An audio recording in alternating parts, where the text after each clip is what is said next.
Okay, so we are here at the 3D and Music Interactive Composing Exhibitors, uh, inter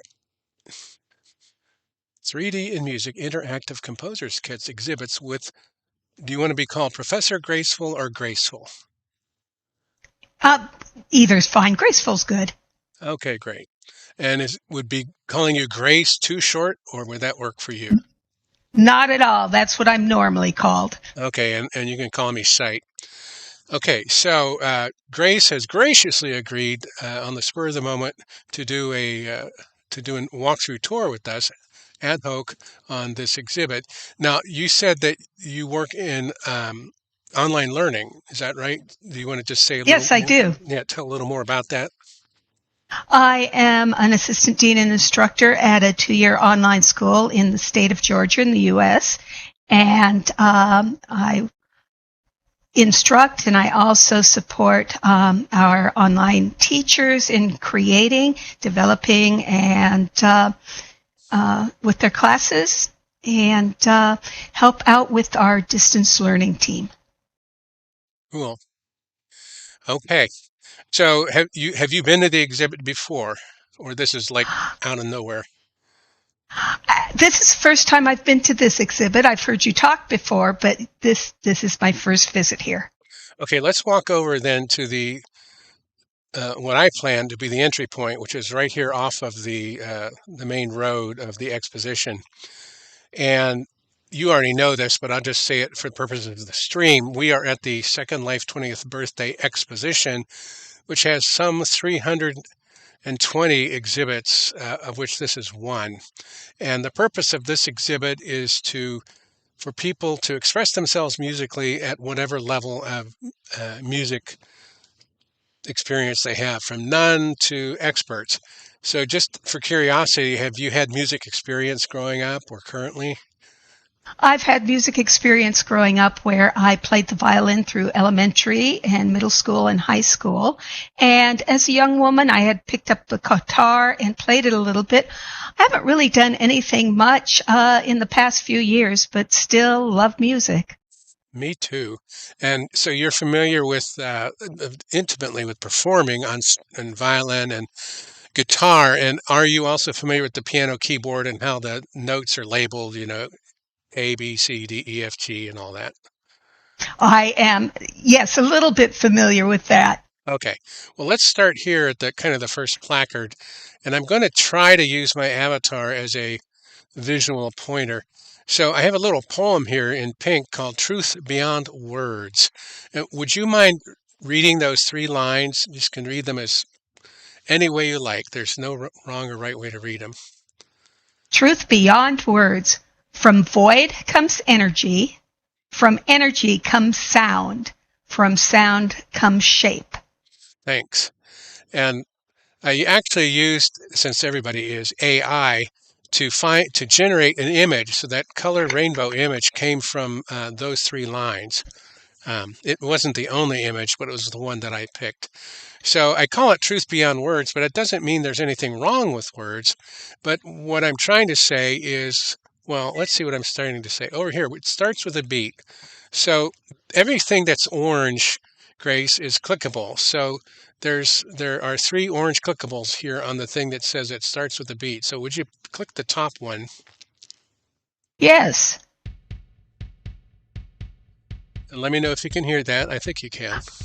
I can. It is a heartbeat, a Yeah, and very, very light one.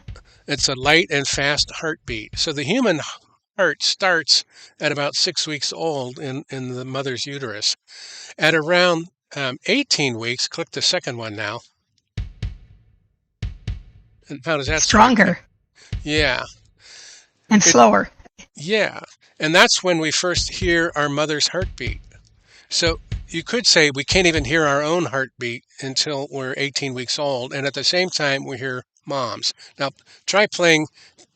These sounds can play on top of each other. So play what it sounds like to hear mom's heartbeat and your heartbeat, which is the top two.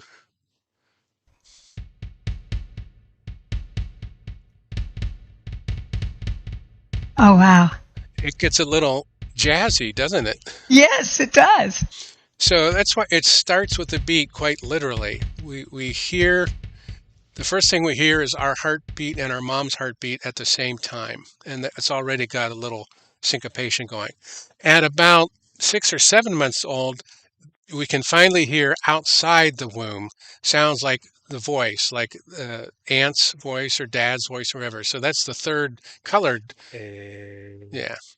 I probably should have done ah for mama, but I picked A for baby. There you go.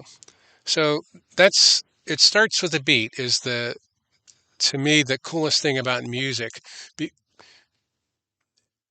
So I'm going to kind of skip around here. Let's run over to here. If you take a beat, now I don't know, men usually carry pocket combs, but you see here an orange clickable under the word tone. If you'd mind reading the tone poem. Vibrate a comb, you'll hear a tone.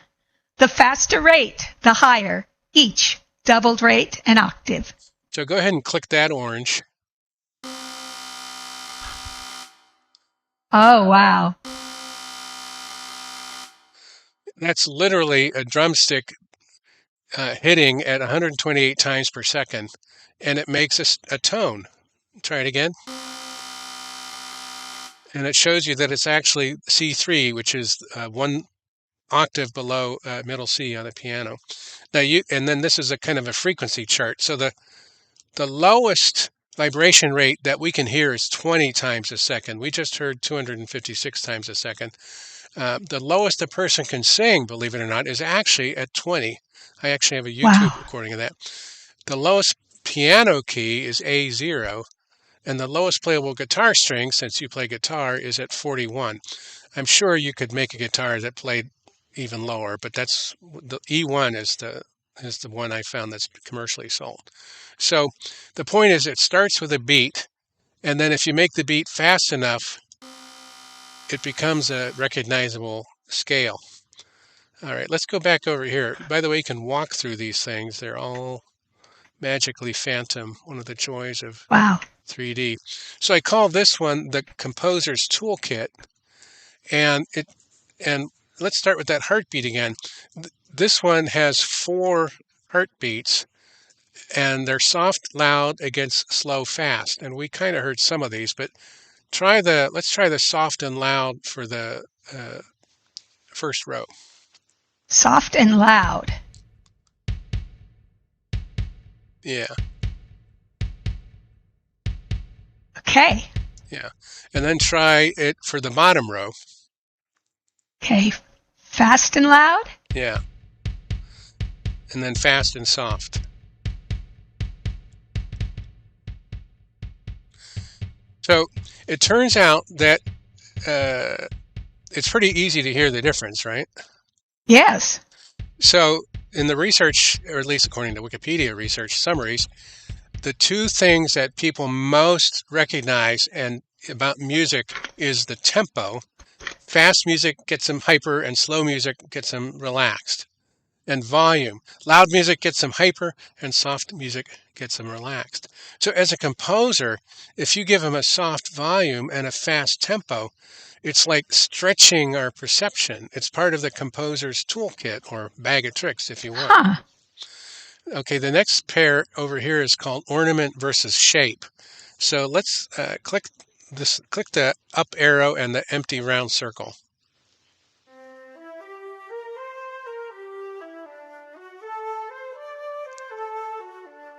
Okay, so that's kind of a jazzy flute thing. Now below it, there's a down arrow, an empty circle. So click that one.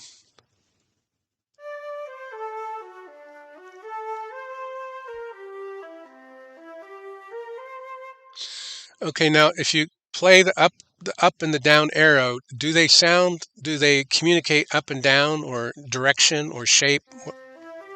Okay, there's the up. More of an up sound. Okay. Okay, and down. Okay, so it brings you down. Yeah. When it comes to the and it's tune, yes. And if I were to show you the score, it's actually a double up because it's going da da da da da da da, which is going up, up, up, and then it goes da da da da da da da. So then the second time went up, and then the bottom one da da da da da da da da da da da. Anyway, now let's try the up with the complicated circle.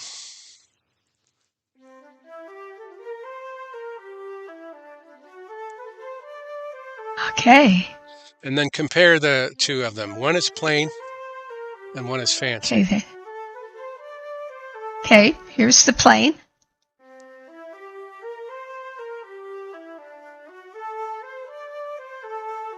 Here's the fancy.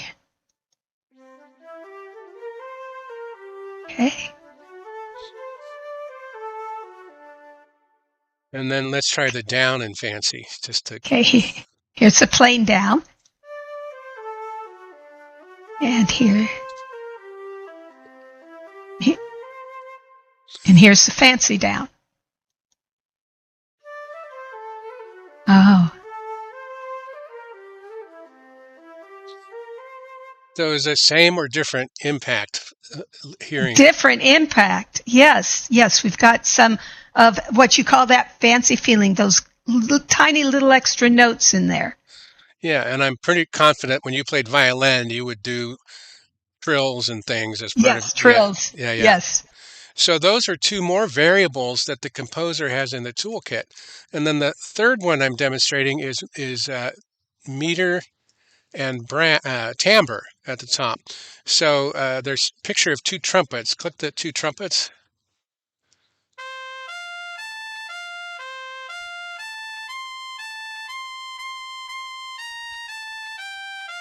So that's a pretty straightforward, mediocre music. I composed it myself. I'm very proud. Now, try the three trumpets below it.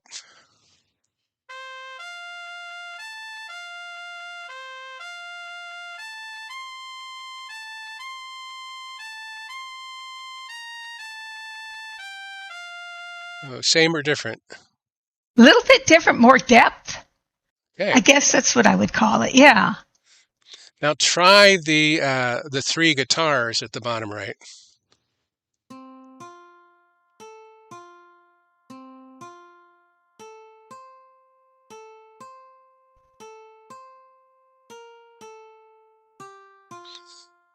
So same pattern, different timbre. And timbre, I love that word timbre. It looks like it should be pronounced timbre or timbre, but it's just French for sound. Everything sounds better in French, right? Of course. So now try playing the double and triple guitar. Try to kind of click them to both start at the same time.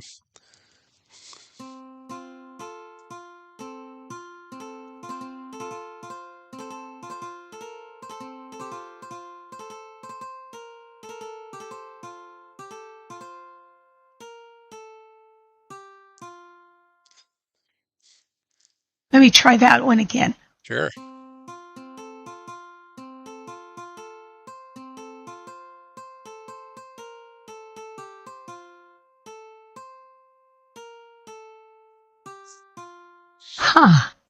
What are you noticing?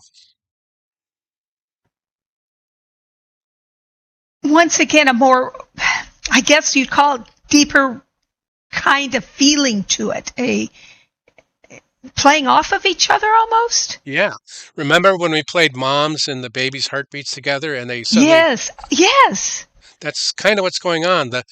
It's 2 time versus 3 time. So 2 time is left, right, left, right, left, right, and 3 time is the waltz. Da da da da da da da. Yeah. And they can clash or they can play off of each other, depending as a composer on how you time them against each other.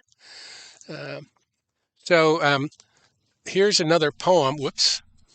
Here's another poem, if you don't mind reading the poem called The Composer's Toolkit. A single tone is standalone, except for its harmonics. A chord's the thing to add some zing and build a complex layer. Add figure, cadence, and a beat, and ornament and timbre to spice it up, increase the speed, and make the volume louder. Your ear's the judge to tweak these bits and make it all sound cooler. Thank you. And on the right-hand side, you can see 8 different factors. We compared tempo, volume, ornament, timbre, shape, and meter, and we didn't talk about pitch and interval yet. But the tricky thing here is if you only look at them 2 at a time, okay, you can do a 4-way diagram. But if you're trying to do 8 at a time, oh my God, it makes my head hurt. So over here, this dangly bit, read the poem for that above it called Multiple Dimensions, Multiple Variables. Our mind's a sieve for many signals impinging on the consciousness, in sight and sound, and taste and touch, and feel and intuition. Enjoy the many sounds you hear and feed them back with interest. Sitearm. Thank you. So there's 7 colored dangly strings, which are like 7 possible ways to compose. One of them is volume, one of them is tempo, one of them is timbre, one of them is meter, etc. And then the blue beads are kind of showing where you slide it, like the top is soft and the bottom is loud and then the middle is medium, etc., etc. So the easiest way to represent multiple dimensions is kind of with columns and dimensions and variables, basically. So I couldn't resist that because I have a background as a systems analyst. But here's one more dimension right in front of us. It says broad versus fine. And this is very much about time, but it's also kind of about pitch. So let the top one start over and just click the top orange button and see if you can hear what's red and what's blue.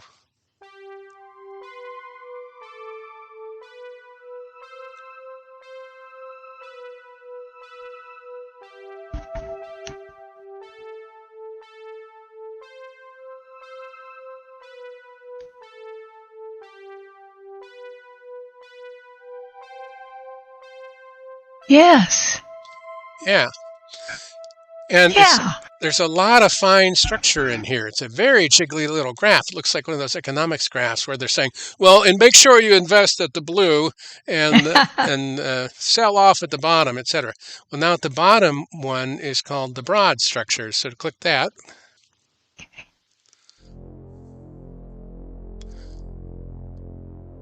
And, this is maybe the long-term trend in global warming or something like that. I don't know. But it's a very different time scale. One's a lot of moving parts and the other's very slow. Very slow. But there's 3 melodies going on. There's a teal and a red and a blue. And in fact, you can play them together. Go ahead and play them together.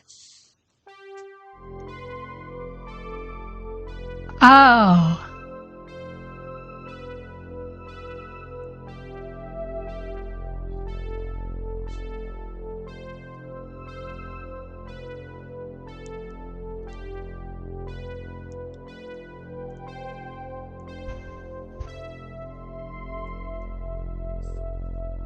So same or different than playing them by themselves? Very different. I mean, yes, you get that layers now. Yeah. So another dimension of composing is to put a fine structure overlaid with a broad structure, and even the fine structure had ultra fine with the red and medium fine. So it's one of the things I find so intriguing is it gives you a lot of power to express yourself musically. And as the poem about Truth Beyond Words is saying, the first way we ever felt things as beings is through basically the sensation of touch. We're warm inside our mother's uterus, and her heart is beating. We can't hear it with our ears, but we can feel the pressure in the amniotic sac. You know what I'm saying? Even like if you've ever been in a person with a loud bass going by with the windows open, you can hear it vibrating in your chest bones. Yes. So yes. Touch is pretty much the first sensation before sight, and hearing is a refined touch. The ears are, they're just doing refined levels of hearing. So let's walk over to over to a different exhibit at the back right.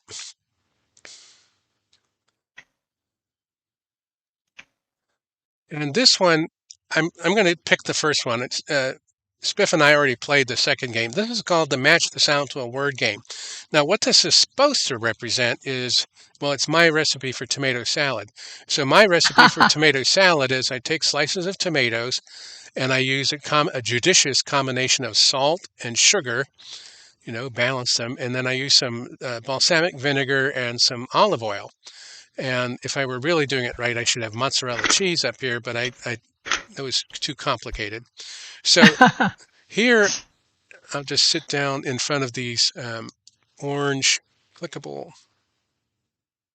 keys, KLMNO.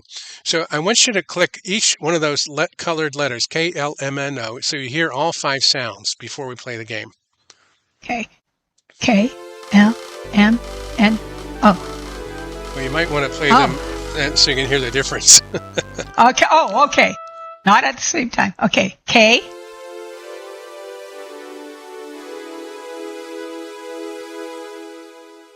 L.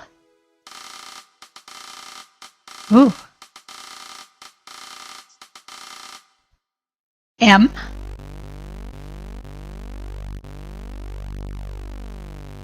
N. And O. Huh. So let's start with O. And there's 5 tastes that we're looking at.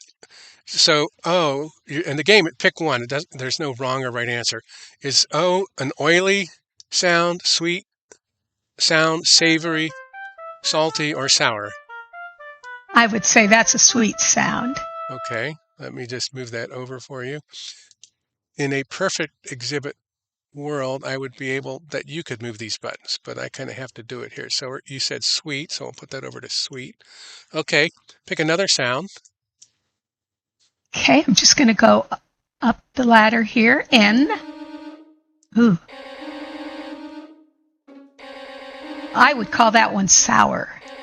Okay, let's put that over to sour. Okay, another one. Now, M.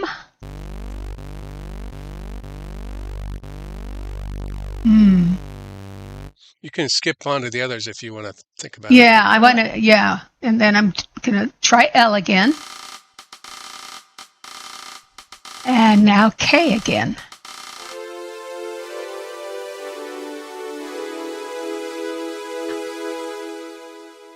I'm going to say M sounds a little oily to me. Okay. M goes to oily.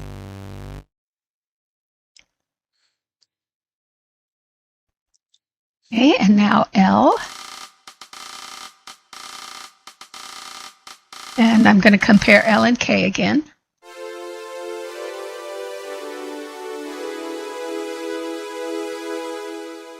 K is savory. Okay.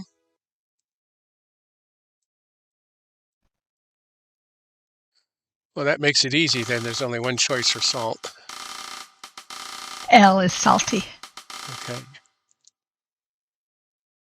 Now, as you said, you started correctly by playing them all together, but if you build your tomato salad, it suggests that let's start at the bottom right. So you start with some tomato, which is savory. You click the savory button and either add salt or sugar. Do you want salt or sugar with your tomato?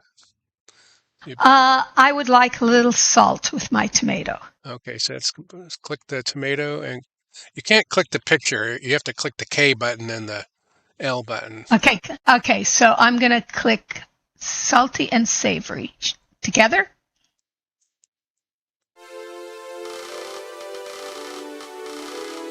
Nice balance there. And let's make the vinaigrette separately. So let's mix the vinegar and the olive oil next. Okay.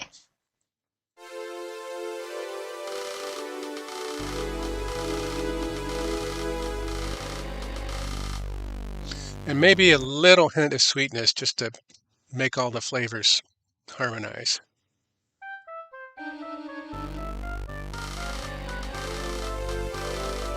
Ah, Congratulations, you made a tomato salad. I made it. So what do you think? What catches your attention with this? Um, Once again, in your salad, we would layer the flavors, making sure we had oily and sweet and savory and salty.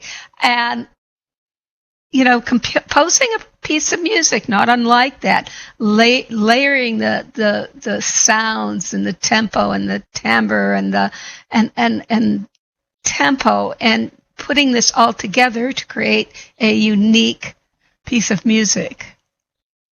It's a wonderful way of looking at this. I had never, I love to cook, and so comparing this to writing a piece of music is delightful to me.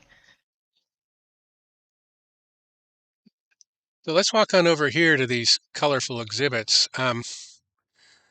And have you ever, so click the first one that says flute. Okay. And then click the one that says oboe.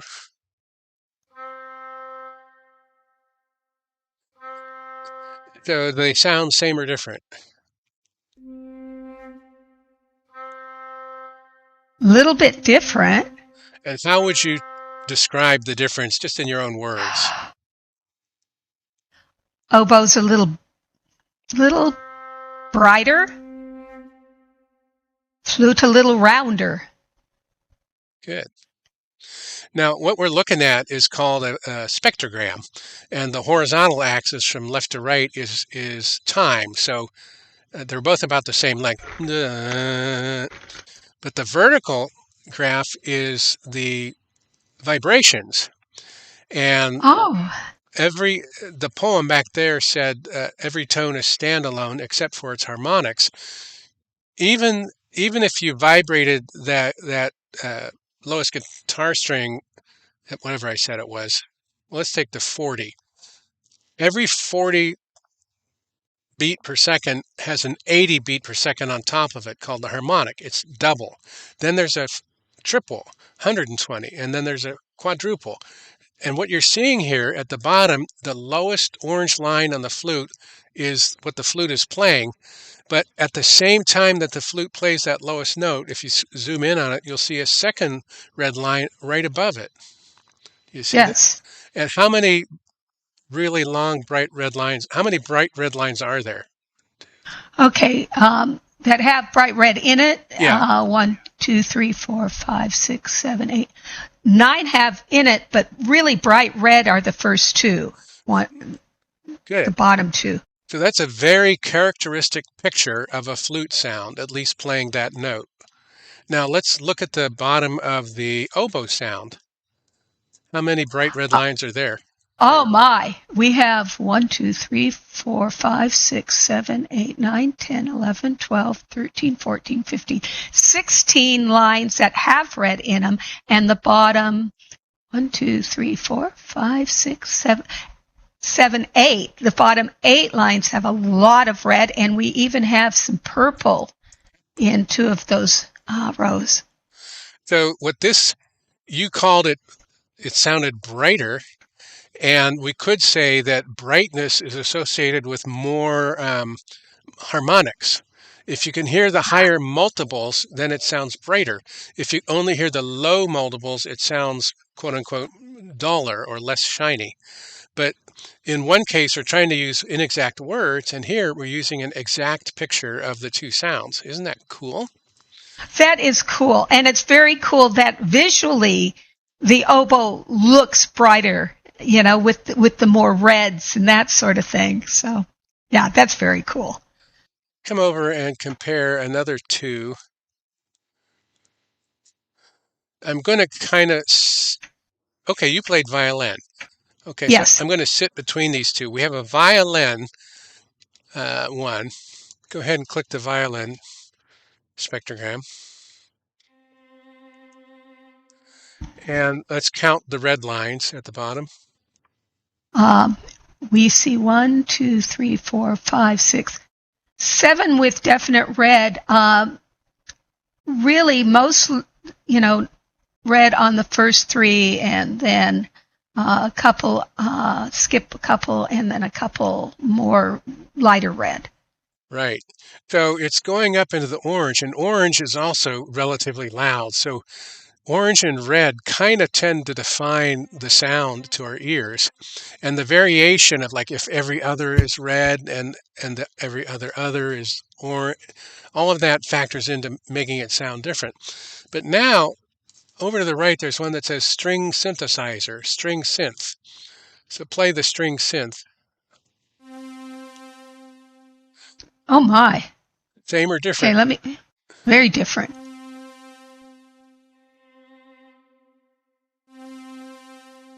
Once again, we've got a brighter sound with the string synth,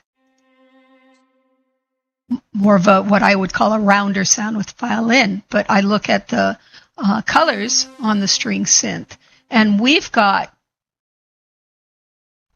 orange and reds halfway up the picture and lots of red at the bottom there. So what a synthesizer does is it adds more harmonics. And it pads out the sound. That's, in fact, you'll see things called pads. And I said, what does pad mean? It makes me think of, cats. But it's padding out the sound. Now, there's a trumpet next to your violin and a brass synth. So there's a trumpet on the left and a synthesized trumpet. So just play those two back and forth. Okay, here's the trumpet. Okay, and here's the brass synth. Same or different? Different. Once again, we've got that brighter feeling from the brass synth, and then the more, I would call it less bright, a little bit rounder feeling from the trumpet. So again, this is part of the composer's toolkit. There's a trumpet, especially if you jack up the volume, is going to be very punchy, bang, bang, and the brass synth is going to be very mellowed and choired out and so forth.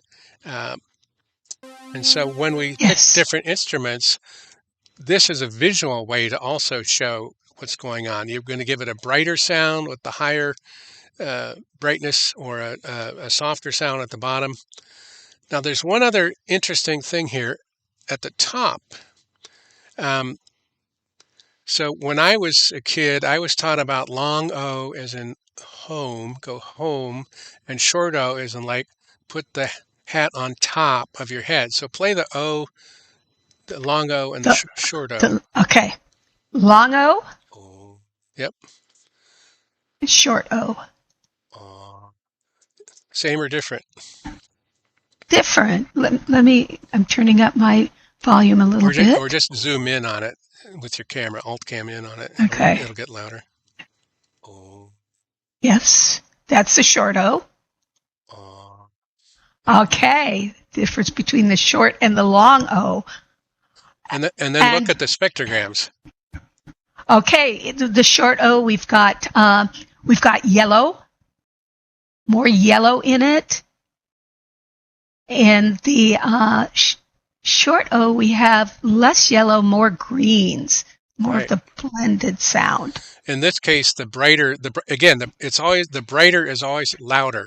So the O, the long O, has a lot more volume on the low frequencies, and the loses some of the volume there. Now, if you compare them, let's try the A, the long A and the short A over here. Okay. Cake and cat. Okay, I'm in there. Yep. Okay, here is the long A.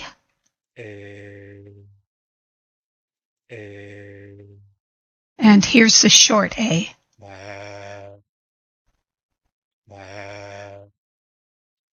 Same or different? Different. And once again, the colors, more of the blues and greens in the long A. The short A, we starting to see more yellow and more blending of the yellow and blue into green. There's the short A and the long A. Okay. And you'll see the E, the long and the short E. To me, the most striking thing is there's a huge dark gap in the long A and the long E, whereas the short A and the short E have that gap much more filled in. Right. Right. Here's the long E and the short E. But on the long and the short I, the gap is with the short instead of the long. Try that one. Ha! Okay, here's long I. And here's short I. So you're right. It's just the opposite of what the A's and the E's were. And the O. The similarity between the upper row and the lower row is all of these instruments, and where our voice is our instrument, are made by vibrating a sound like the comb, but it's not just vibrating directly, it's going through some kind of tubing or some kind of resonant chamber. Like when you walk in a room, you've noticed if you sing in the shower, everyone likes to sing in the shower because it echoes back and makes your voice sound louder, right? So it's resonating, it's bouncing off the wall and coming back at you. And if you sing certain pitches, they match and it gets loud and full. And if you sing other pitches, it just fades off into the distance. So the way that we make the vowel sound, A, E, I, O, U, A, E, is just try saying those words to yourself. Just say, cake and cat, and keep and bed, and note and pay attention to how your mouth and throat is changing. Cake, cat, keep, bed, bike, sit, home, top. Yes, yeah. June, sun. Yeah. Yes. You're literally mouth and throat change. You're literally performing on a musical instrument when you speak words. And when we hear other languages like Mandarin, Spanish, German, all of them are shaping the vibrations from their larynx into the mouth. And like they say, babies and young children can learn any language at an early age. All they're doing is learning how to shape their mouth and their gullet and all that. And then it says it gets much harder when you're older because we're not used to doing that anymore. So we're literally performing on a musical instrument every time we make a sound, including the first time we cried when the nurse spanked us or something, So music and sound is our first voice. Sound is our first voice, I guess I would say. And spectrograms I find so fun because in addition to using words like that sounded sweet or that sounded bright or that sounded frantic, it's giving us another visual, it's giving us an image to match what we hear, image and sound. That make sense? Yes, it does. Okay. Now, I have some more exhibits, or if you want to just debrief now, I'm flexible. What do you have? I'm good. I've got the time to see more if you've got more to show. I would love to. Okay, let's walk over to the back left and pick up on the image and sound idea.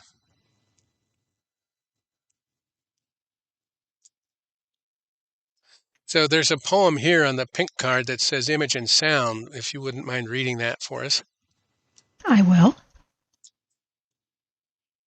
Image and sound are like actors on a stage. They harmonize or clash, and each informs the other. Beautiful, thank you. And I kind of use the keywords abstract and concrete. Now, these three graphs at the bottom, two of them are sliding around, are one of my earliest attempts to try to represent the impact of the composer's toolkit. So the first one says Echoes and Overlays Energy Chart. Did you click that orange button for that?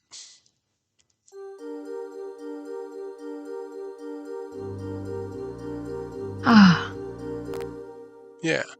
Now, play it again, and then I'll ask you what you notice about it.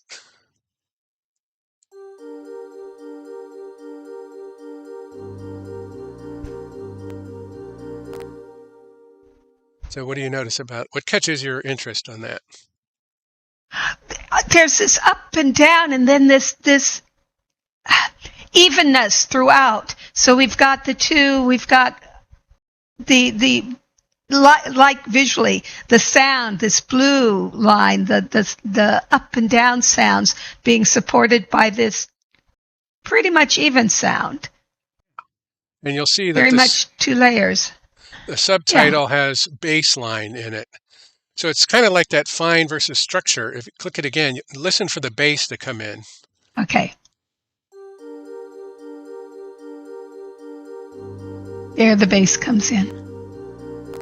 And when I was composing this, I started literally making a spreadsheet and putting numbers about when I was using loud versus soft, which is dynamic, and when I was using consonant sounds and dissonant sounds, which is harmony.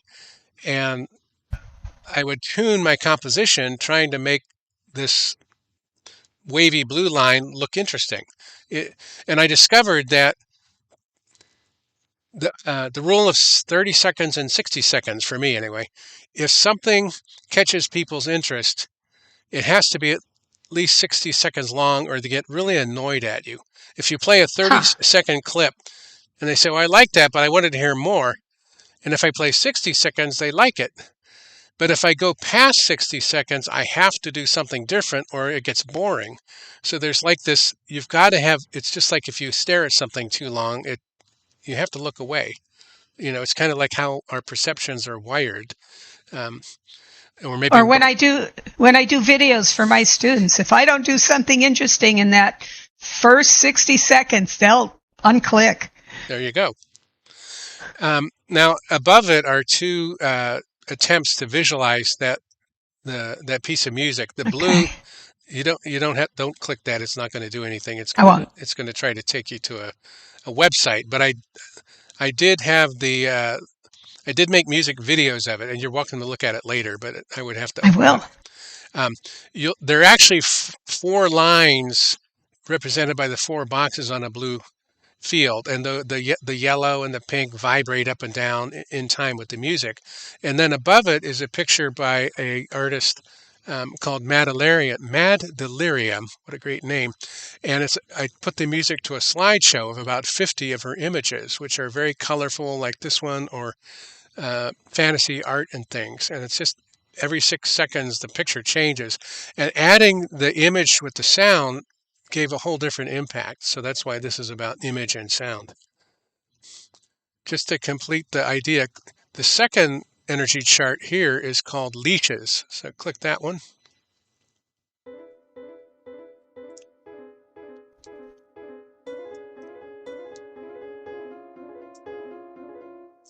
So how does that feel? What feel do you...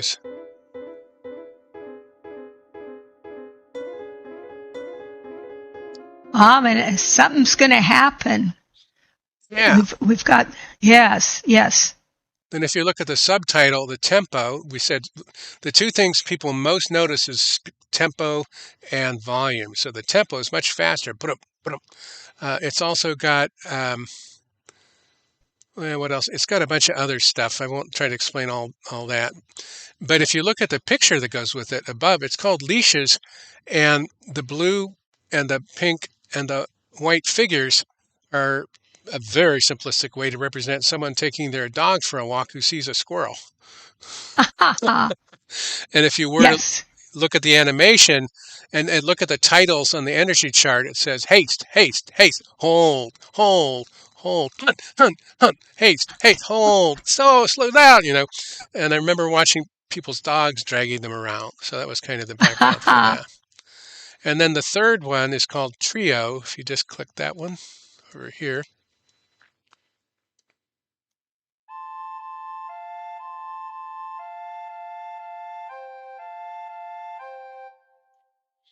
And how does that feel? What does that remind you of?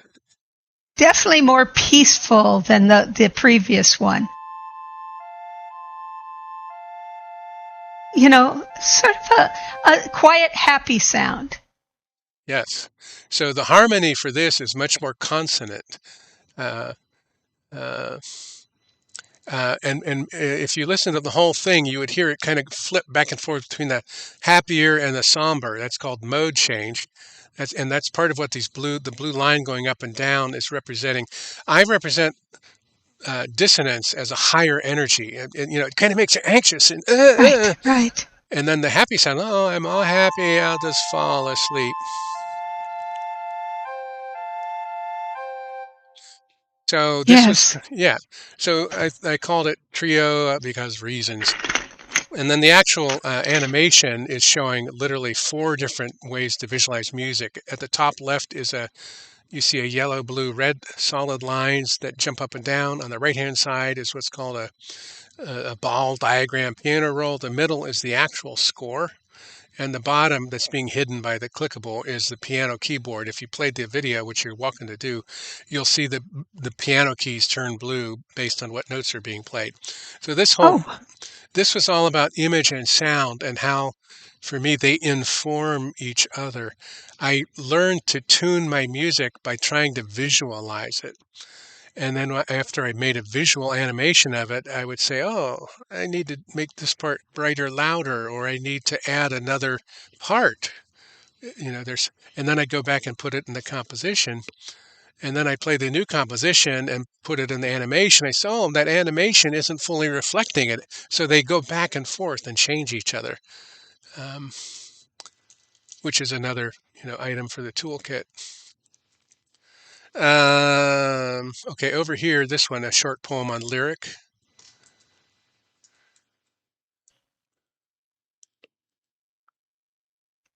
Lyric and sound.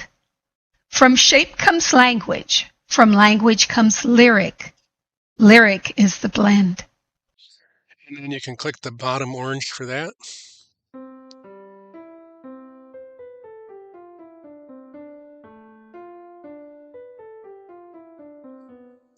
And click that again.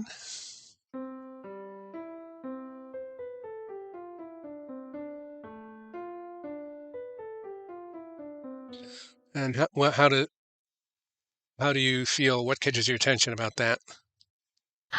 Very much of I would call it a sing-song kind of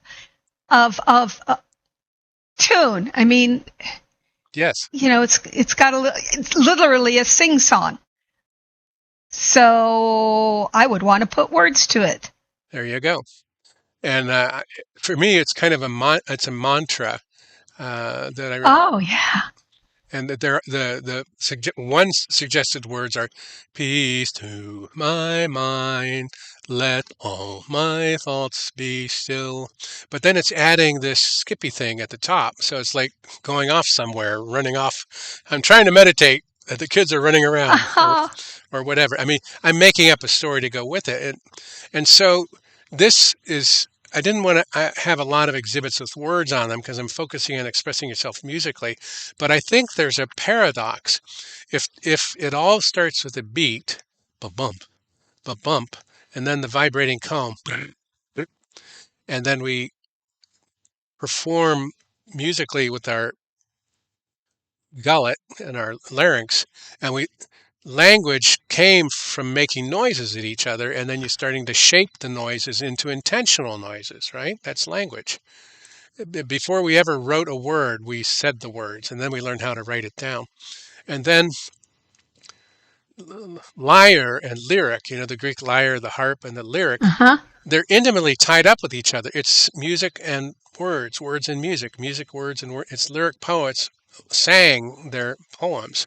So somehow lyric is the blend. So you can add the words, there's no doubt about it. And when you put the music with the words, it's very powerful. And words that are monotonic without any variation are kind of putting to sleep, except monotonic is a way to do music. And I'm even syncopating the words. So you could even do this and it turns into rap. And so that's rhythm. So rhythm is another one of the variables. So it's got a lot of moving parts is what I'm trying to say. And the whole point of my exhibit was to share, and my series is sharing composing. I feel everybody composes all the time, visually and orally, and cooking, and even fragrances. I mean, cooking uses a lot of fragrance, and people pick the right cologne or perfume for the event. I mean, we're composing all the time, I feel. So there's a lot of other parts here, but I think that's kind of a good place to start to wrap up. What's your overall take on this? How does this relate to your interests and what you do, and where do you want to go with it if you were to go What somewhere? what I really appreciate about your exhibit is, I played music all through elementary school and middle school and high school. As an adult, I've played around with instruments, haven't really gotten serious about it. Love music, listen to all kinds of music. And this exhibit has given me a whole different way of looking at what I listen to at now. And the, I guess I was listening to some of my favorite songs last night. That's how I went to sleep, is I just went through and just picked some of my favorite songs over the years. And now thinking about listening to them again with what I've just learned from you, it'll be interesting to listen to see how the words and music play together, how the melodies form together, putting together the different pieces that we don't always think about. It's sort of like sometimes when I cook a meal, I like to make a deconstructed dish just so we can focus on each one of the ingredients. And then you're putting it all together. This is what today's done. It'll allow me to deconstruct a little bit what I'm listening to and then put it all together to really appreciate all the flavors of the piece of music. Oh, well, let's walk to the front just to give a visual shift the point of view for the stream. And I have a wrap-up question that I think you'll like. Okay. You can just do a right-click your avatar and sit if you want. Okay.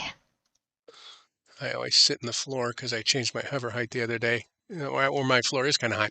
So you intrigue me because one of your specialties is online learning. And so Grace, my evocative question is, what is 3D good for? And by 3D, I mean using something like a metaverse platform, like a canonical 3D platform like Second Life. And when would you definitively use it, and when could you just as well use something else? So what is 3D good Wow. for? Just take it away. Okay, 3D, first of all, okay, we all know it's good for immersion. Okay, we identify with our avatar, and that allows us to interact in a different way on our screen in a way we normally wouldn't if we were just watching a video or typing in a discussion question. Okay, it allows us to feel as if one of the issues that online students have is they're sitting alone at their computer, so they assume they're alone in their class. I've advised students who I'll ask, who is your teacher? Who is the instructor in your class? And they'll say, I have heard, I don't have an instructor, I take online classes. Or, I don't know. Well, who else is in your class? Well, I don't know. I feel like I'm the only one in the class. So when you bring students into an immersive environment like this, there's that connection. They can visually understand that they are not alone in the class, although they may be sitting alone at their computer. Yeah. So that's one area. The other thing is the way we can manipulate things in this world to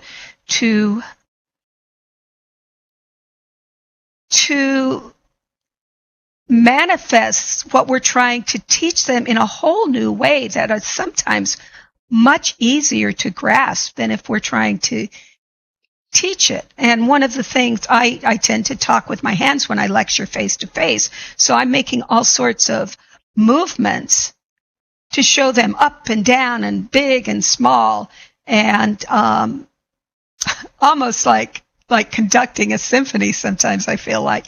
And in World, we can create a dimension of moving objects and bringing in, like you have, pictures and sounds and visuals together along with our voice or our words to make it easier to grasp and to learn and to understand, just like this did for me with music today. Thank you.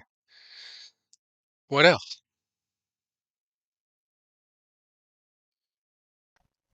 I mean, I'm still going, oh, wow, this is so cool. Good. All right. Shall we have a little dialogue on that? Okay. So the two things you suggested were that an online student feels like they're with other people, especially their instructor, so they knew who they're with. And you also brought up that, I'll paraphrase, that we can, by being able to create in 3D, we can express ideas with I'll say, an extra degree of freedom. We can show things it would have been harder to show another way. Yes. Especially online. Okay. So when I mentioned when we played the tomato salad game is I said in an ideal world, I would have it where you could move the sliders yourself. Now I know that could be done. That could be scripted. It's beyond my scripting pay grade, but I know it could be done. However, as someone committed to sharing the process of composing, would that be the best way for me to do that? Now, I've been working on this exhibit off and on for 4 months prior to the opening 2 weeks ago, and I used that as part of my stream. For me, Second Life is one of a toolkit. Everything you heard musically, I composed in something called MuseScore, which is open source, free to download and use. All the images I composed mostly using Google Docs, Google Image, etc. I used a little handful of scripts I'm smart enough to figure out how to use, like rotating and whatnot, and playable sounds. So I used a lot of different tools, not just Second Life, to build this exhibit. So I call that hybrid tech. Right. So for me, Zoom is part of my toolkit. Well, anything that lets me share my screen. So I lump Zoom and Skype and Google Meet and Discord, all four, mostly three, all four I've used to share my screen because have you tried, I don't know, if you try to teach someone how to build a simple object in Second Life through text chat, it's exasperating. But yes. if you can make a little video on YouTube, which is what people did for years, it's a lot easier because you're seeing your screen. They know what menu you're clicking.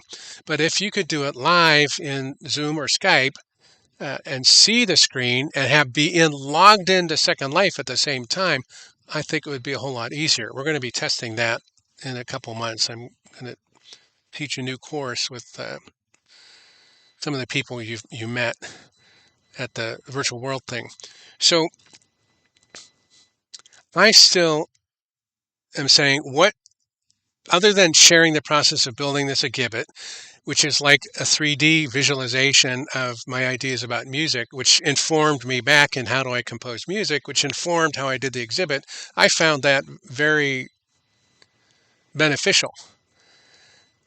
But if I were trying to teach composing music or share composing music, which I do in the stream, I'm still like, what is 3D good for? What could I have only done by building this exhibit that I couldn't have done with all my other tools on my stream, on my hybrid tech set, Now you have Second Life as part of your hybrid tech set, and I just bet you use a lot of other online tools. So I'm not sure what you're teaching, but what are your thoughts on what you're teaching and where would you use Second Life building stuff and dragging them in with you, so to speak, or versus just showing what you did on like I'm going to be doing with the recording of this video? I haven't had the opportunity to bring students in yet. My institution is still a little shaky about that. I have used it a few times. As you suggested, we use WebEx, not unlike Zoom, where I can actually share the screen and show things. I do a lot of, and as an assistant dean, I do a lot of peer mentoring, and I have used the sharing the screen with groups of instructors, showing them, the possibilities of virtual learning.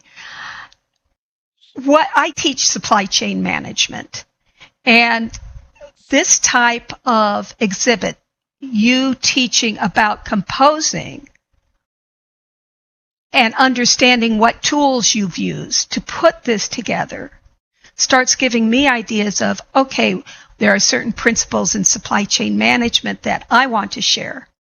How can I use these same tools to put together something that makes it easier to understand? There's some concepts in supply chain management that are just absolutely necessary to understand before you can move on. And some of those aren't always easy to see, how things are affected down the supply chain by one event. I think the world got to see a lot of that during COVID when supply chains were disrupted.